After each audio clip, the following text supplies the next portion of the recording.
દર્શક મિત્રો, હું છું અનિશા. તમે જોઈ રહ્યા છો લોક સામનો ન્યૂઝ.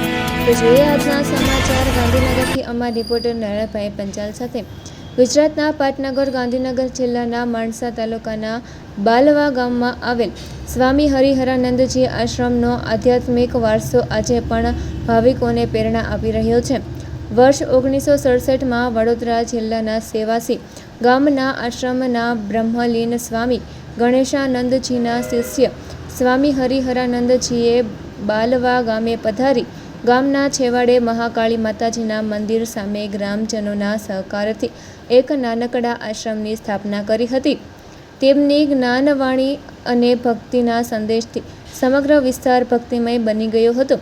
વર્ષ 1980માં સ્વામી હરિહરાનંદજી બાલવા આશ્રમે જ બ્રહ્મલીન થયા હતા. તેમના આશીર્વાદ અને માર્ગદર્શનથી ગાંધીનગર, મહેસાણા, પાટનગર, સાબરકાંઠા, વડોદરા, સુરત, મુંબઈ અને કોલકાતા સહિત અનેક સ્થળોના ભાવિકો તેમની સાથે જોડાયા હતા.